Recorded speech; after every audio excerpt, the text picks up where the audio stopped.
DK ಜೊತೆ ಬುಧವಾರ ಪಟ್ಟಕ್ಕೇರುವಂತ ಶಾಸಕರು ಯಾರು? ದೆಹಲಿಯಲ್ಲಿ ಇವತ್ತೇ ಹಾಗಾದ್ರೆ ಫೈನಲ್ ಆಗುತ್ತಾ ಮಿನಿಸ್ಟರ್ ಲಿಸ್ಟ್? ಆ ಫೈನಲ್ ಲಿಸ್ಟ್ ನಲ್ಲಿ ಯಾರ ಹೆಸರು ಇದೆ, ಯಾರ ಹೆಸರು ಬಿಟ್ಟು ಹೋಗಿದೆ? ಸಿದ್ದು ಪಟ್ಟಿ, ಡಿಕೆ ಪಟ್ಟಿ, ಯಾರಿಗೆ ಮಣೆ ಹಾಕುತ್ತೆ ಕಾಂಗ್ರೆಸ್ ಹೈಕಮಾಂಡ್?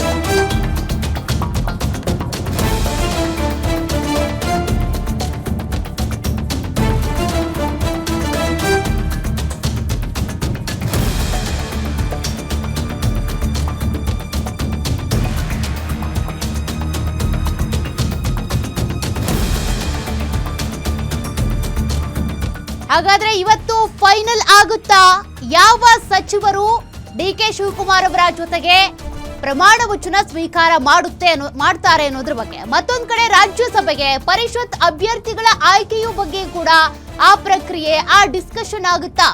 ರಾಷ್ಟ್ರ ರಾಜಧಾನಿಯತ್ತ ಮತ್ತೆ ಹೊರಟಂತ ರಾಜ್ಯ ನಾಯಕರು. ಗ್ಯಾರಂಟಿ ನ್ಯೂಸ್ ನಲ್ಲಿ ಡಿಕೆ ಸರ್ಕಾರ್ ಬಿಗ್ ಎಕ್ಸ್ಕ್ಲೂಸಿವ್. ಹಾಗಾದ್ರೆ ಡಿಕೆ ಸರ್ಕಾರದಲ್ಲಿ ಸಚಿವ ಸಂಪುಟದಲ್ಲಿ ಯಾರಿರ್ತಾರೆ? ರಾಜ್ಯಸಭೆಗೆ ಹೋಗೋದ್ಯಾರು? ಪರಿಷತ್ಗೆ ಯಾರು? ಇದೆಲ್ಲದ್ರ ಬಗ್ಗೆನೂ ಕೂಡ ಇವತ್ತೇ ದೆಹಲಿಯಲ್ಲಿ ಚರ್ಚೆಯಾಗಿ ಒಂದು ಫೈನಲ್ ಡಿಸಿಷನ್ ಅನ್ನ ತೆಗೆದುಕೊಳ್ತಾರ ಅಂತ. ಯಾಕೆಂದ್ರೆ ಒಂದ್ ಕಡೆ ಸಿದ್ದರಾಮಯ್ಯನವರ ಪಟ್ಟಿ ಇದೆ, ಡಿಕೆ ಶಿವಕುಮಾರ್ ಅವರ ಪಟ್ಟಿ ಇದೆ, ಎಐಸಿಸಿ ಅಧ್ಯಕ್ಷ ಮಲ್ಲಿಕಾರ್ಜುನ್ ಖರ್ಗೆ ಅವರು ಕೂಡ ಯಾರನ್ನ ಆರಿಸಿದ್ರೆ ಸೂಕ್ತ ಅದ್ರ ಬಗ್ಗೆ ಅವರು ಕೂಡ ಒಂದು ಪಟ್ಟಿ ಮಾಡ್ಕೊಂಡಿರ್ತಾರೆ. ಹಾಗಾದ್ರೆ ಫೈನಲಿ ಹೈಕಮಾಂಡ್ ಗ್ರೀನ್ ಸಿಗ್ನಲ್ ಕೊಡುವಂತ ಪಟ್ಟಿ ಯಾವುದು? ಅದರತ್ತ ಈಗ ರಾಜ್ಯ ನಾಯಕರ ಚಿತ್ತ ನೆಟ್ಟಿದೆ. ಹೀಗಾಗಿನೇ ಅನೇಕ ನಾಯಕರು ಈಗ ರಾಜ್ಯದಿಂದ ದೆಹಲಿಯತ್ತ ಪ್ರಯಾಣ ಬೆಳೆಸಿರೋದು. ಒಂದು, ಇಲ್ಲಿವರೆಗೂ 3 ವರ್ಷ ಏನು ಸಚಿವ ಸ್ಥಾನವನ್ನ ನಿರ್ವಹಿಸಿದ್ರು, ತಮ್ಮ ಸ್ಥಾನವನ್ನ ಮತ್ತೆ ಮುಂದುವರಿಸಬೇಕು, ಕಂಟಿನ್ಯೂ ಮಾಡಬೇಕು ಅನ್ನೋ ಕಾರಣಕ್ಕೆ. ಇನ್ನು ಕೆಲವರು ನಮಗೂ ಹೊಸದಾಗಿ ಸಚಿವ ಸ್ಥಾನವನ್ನ ಕೊಡಿ, ನಮಗೂ ಮಂತ್ರಿಗಿರಿ ಪಟ್ಟ ಬೇಕು ಅನ್ನುವಂಥ ಕಾರಣಕ್ಕೆ ಅನೇಕ ನಾಯಕರು ದೆಹಲಿಯ ವರಿಷ್ಠರ ಮೇಲೆ ಒತ್ತಡ ತರೋದಕ್ಕೆ, ಲಾಬಿ ನಡೆಸೋದಕ್ಕೆ ಅಂತ ರಾಜ್ಯದಿಂದ ದೆಹಲಿಯತ್ತ ಹೊರಟಿರೋದು. ಹಾಗಾದ್ರೆ ಇವತ್ತು ದೆಹಲಿಯ ಅಂಗಳದಲ್ಲಿರುವಂತ ಡಿಕೆ ಸರ್ಕಾರದ ಚೆಂಡು ಕಂಪ್ಲೀಟ್ ಆಗಿ ಎಲ್ಲವನ್ನೂ ನಿಭಾಯಿಸುವಂತ ಒಂದು ನಿರ್ಧಾರವನ್ನ ತೆಗೆದುಕೊಳ್ತಾರ. ಅದರಲ್ಲಿ ಕೆಪಿಸಿಸಿ ಅಧ್ಯಕ್ಷ ಇರಬಹುದು, ಅದೇ ರೀತಿಯಾಗಿ ರಾಜ್ಯಸಭೆಗೆ ಡಿಕೆ ಶಿವಕುಮಾರ್ ಸಿದ್ದರಾಮಯ್ಯನವರು ಹೋಗಲ್ಲ ಅಂತ ಹೇಳಿರೋದ್ರಿಂದ ಡಿಕೆ ಸರ್ಕಾರದಲ್ಲಿ ಯಾರು ಇರ್ತಾರೆ, ಸಚಿವ ಸಂಪುಟದಲ್ಲಿರೋರು ಯಾರು, ಕೆಪಿಸಿಸಿ ಸಾರಥಿ ಆಗೋರು ಯಾರು, ಅದರ ಜೊತೆಗೆ ಡಿಸಿಎಂ ಹುದ್ದೆ ಇರುತ್ತಾ ಇರಲ್ವಾ, ಇದ್ರು ಎಷ್ಟು ಜನ, ಇದ್ರ ಬಗ್ಗೆ ಸಾಕಷ್ಟು ಕುತೂಹಲ ಇದೆ. ಗೊತ್ತಾಗುತ್ತಾ ಇವತ್ತು? ರಾಜ್ಯದಿಂದ ದೆಹಲಿಗೆ ಶಿಫ್ಟ್ ಆಗ್ತಾ ಇದೆ ಡಿಕೆ ಸಂಪುಟದ ಸರ್ಕಸ್. ಹಾಗಾದ್ರೆ ಇವತ್ತೇ ಫೈನಲ್ ಆಗುತ್ತಾ? ಮಾಜಿ ಸಿಎಂ ಸಿದ್ದರಾಮಯ್ಯ, ಭಾವಿ ಸಿಎಂ ಡಿಕೆ ಶಿವಕುಮಾರ್ ದೆಹಲಿಯತ್ತ ಪ್ರಯಾಣ ಬೆಳೆಸಿರೋದು. ಸಚಿವರ ಪಟ್ಟಿಯೊಂದಿಗೆ ಒಂದೇ ಫ್ಲೈಟ್ ನಲ್ಲಿ ಹೊರಟಂತ ಸಿದ್ದರಾಮಯ್ಯ ಮತ್ತೆ ಡಿಕೆ ಶಿವಕುಮಾರ್.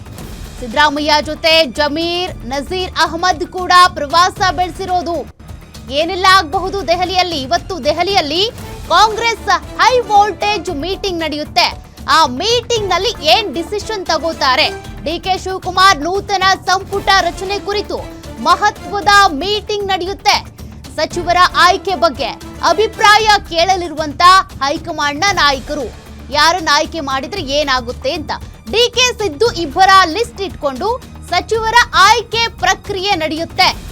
ಡಿಕೆ ಸಂಪುಟ ಸರ್ಕಸ್ ನಾಳೆಯೂ ಕೂಡ ಮುಂದುವರಿಯೋ ಸಾಧ್ಯತೆ. ಇವತ್ತೇ ಕ್ಲೈಮ್ಯಾಕ್ಸ್ ತಲುಪುವಂತ ಸಾಧ್ಯತೆ ಇಲ್ಲ. ಹಾಗಾದ್ರೆ ಸಿದ್ದರಾಮಯ್ಯ, ಡಿಕೆ ಶಿವಕುಮಾರ್ ಇಬ್ಬರು ಕೂಡ ದೆಹಲಿಯಲ್ಲೇ ವಾಸ್ತವ್ಯ ಹೂಡ್ತಾರಂತೆ. ಇದೇ ವೇಳೆ ರಾಜ್ಯಸಭೆ ಅಭ್ಯರ್ಥಿಗಳ ಆಯ್ಕೆಯನ್ನು ಕೂಡ ಆ ಪ್ರಕ್ರಿಯೆಯನ್ನು ಮುಗಿಸಲಿದ್ದಾರಂತೆ ಹೈಕಮಾಂಡ್ನ ನಾಯಕರು. ಕುತೂಹಲ ಮೂಡಿಸಿದ ನೂತನ ಸಂಪುಟ ರಚನೆಯ ಆಯ್ಕೆ ಪ್ರಕ್ರಿಯೆ. ರಾಜ್ಯದಿಂದ ಈಗ ದೆಹಲಿಗೆ ಶಿಫ್ಟ್ ಆಗ್ತಾ ಇದೆ ಡಿಕೆ ಸಂಪುಟದ ಸರ್ಕಸ್. ಒಂದ್ ಕಡೆ ಡಿಕೆ ಶಿವಕುಮಾರ್ ಅವರು ಪಟ್ಟಿ ಕೊಟ್ಟಿದ್ದಾರೆ, ಇಂತಿಂತವರು ನನ್ನ ಸಚಿವ ಸಂಪುಟದಲ್ಲಿ ಇರಬೇಕು ಅಂತ. ಮತ್ತೊಂದ್ ಕಡೆ ಸಿದ್ದರಾಮಯ್ಯನವರು ರಾಜೀನಾಮೆ ಕೊಡುವ ಮುನ್ನ ಕೆಲ ಬೇಡಿಕೆಗಳಂದ್ರೆ ತಮಗಾಗಿ ಅಲ್ಲ, ಬದಲಾಗಿ ಕೆಲವರ ಆಪ್ತರ ಪರವಾಗಿ ಮತ್ತೆ ಹಿಂದುಳಿದ ವರ್ಗದವರ ಪರವಾಗಿ ಅಂತೇಳಿ ಇಂತಿಂತವ್ರನ್ನ ಸಚಿವರಾಗಿ ಕಂಟಿನ್ಯೂ ಮಾಡಿ ಅಥವಾ ಇಂಥವ್ರಿಗೆ ಸಚಿವ ಸ್ಥಾನ ಕೊಡಿ ಅಂತ ಅವರು ಒಂದು ಪಟ್ಟಿ ಕೊಟ್ಟಿದ್ರು. ಈಗ ಎರಡೂ ಪಟ್ಟಿಯ ಸಮೇತ ಡಿಕೆ ಶಿವಕುಮಾರ್ ಮತ್ತೆ ಸಿದ್ದರಾಮಯ್ಯ ಇಬ್ರು ಕೂಡ ಒಂದೇ ಫ್ಲೈಟ್ ನಲ್ಲೇ ದೆಹಲಿ ಪ್ರಯಾಣ ಬೆಳೆಸಿರೋದು. ಅದರ ಜೊತೆಗೆ ಜಮೀರ್ ಇದ್ದಾರೆ, ನಜೀರ್ ಅಹಮದ್ ಇದ್ದಾರೆ. ಇವರೆಲ್ಲರೂ ಕೂಡ ಮಹತ್ವದ ಮೀಟಿಂಗ್ ನಲ್ಲಿ ಭಾಗಿಯಾಗ್ತಾರೆ.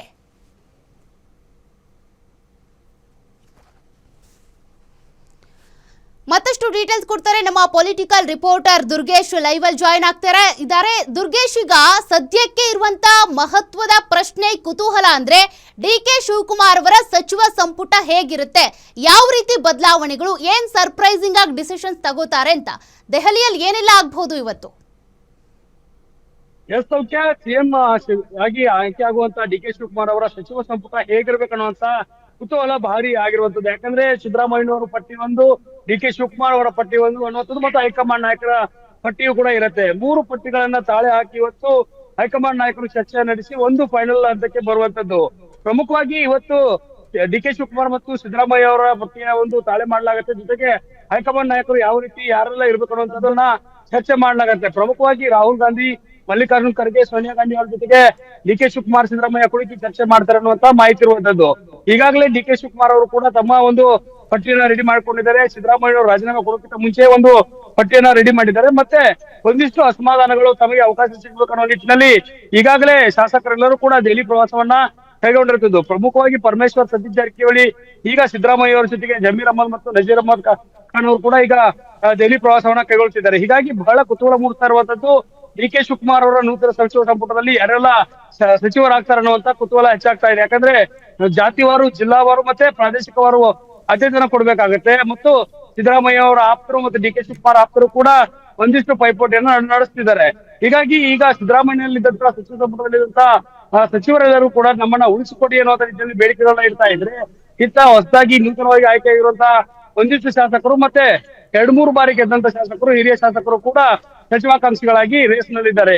ಹೀಗಾಗಿ ಡಿ.ಕೆ. ಶಿವಕುಮಾರ್ ಅವರನ್ನು ಕೂಡ ಭೇಟಿ ಆಗ್ತಿದ್ದಾರೆ, ಮತ್ತೆ ಸಿದ್ದರಾಮಯ್ಯ ಅವರನ್ನು ಕೂಡ ಭೇಟಿ ಆಗ್ತಿದ್ದಾರೆ. ಆದ್ರೆ ಹೈಕಮಾಂಡ್ ಯಾರಿಗೆಲ್ಲ ಅವಕಾಶವನ್ನ ಮಾಡಿಕೊಡುತ್ತೆ ಅನ್ನೋದು ಬಹಳ ಕುತೂಹಲ ಮೂಡಿಸ್ತಾ ಇರುವಂತದ್ದು. ಇನ್ನು 2 ವರ್ಷ ಅಧಿಕಾರಾವಧಿ ಇರೋದ್ರಿಂದ ಸಚಿವ ಸ್ಥಾನದಲ್ಲಿ ನಿಲ್ಬೇಕು ಅನ್ನುವಂತ ಶಾಸಕರ ಆಸೆಗಳು, ಆಕಾಂಕ್ಷೆಗಳು ಎಲ್ಲವೂ ಇರುತ್ತೆ. ಇದೆಲ್ಲವನ್ನು ಕೂಡ ಗಮನಿಸಿ ಮಲ್ಲಿಕಾರ್ಜುನ್ ಖರ್ಗೆ ಮತ್ತು ಡಿ.ಕೆ. ಶಿವಕುಮಾರ್, ಸಿದ್ದರಾಮಯ್ಯ 3 ಜನ ಮತ್ತೆ ರಾಹುಲ್ ಗಾಂಧಿ ಸೇರಿದಂತೆ ಕೆ.ಸಿ. ವೇಣುಗೋಪಾಲ್, ಸುರ್ಜೇವಾಲಾ ಎಲ್ಲರೂ ಕುರಿತು ಈ ಒಂದು ಪಟ್ಟಿಯನ್ನ ಫೈನಲ್ ಮಾಡಬಹುದು. ಜೊತೆಗೆ ರಾಜ್ಯಸಭೆ ಚುನಾವಣೆ ಇನ್ನೇನು ಕೆಲವೇ ದಿನಗಳಲ್ಲಿ ಆಗ್ತಿರುವಂತದ್ದು, ಅದಕ್ಕೂ ಕೂಡ ಒಂದಿಷ್ಟು 3 ಸ್ಥಾನಗಳಿಗೆ ಕಾಂಗ್ರೆಸ್ ಸ್ಪರ್ಧೆ ಮಾಡುವಂತದ್ದು. ಹೀಗಾಗಿ ಆ ಒಂದು ಆಯ್ಕೆ ಪಟ್ಟಿಯನ್ನು ಕೂಡ ಇದೇ ಸಂದರ್ಭದಲ್ಲಿ ಫೈನಲ್ ಮಾಡ್ತಾರೆ ಅನ್ನುವಂತ ಮಾಹಿತಿ ಇದೆ. ಹೀಗಾಗಿ ಪ್ರಮುಖವಾಗಿ ಇಲ್ಲಿ ಆಕರ್ಷಣೆ ಆಗ್ತಾ ಇರುವಂತದ್ದು ಜಮೀರ್ ಅಹಮದ್ ಖಾನ್ ಅವರದ್ದು.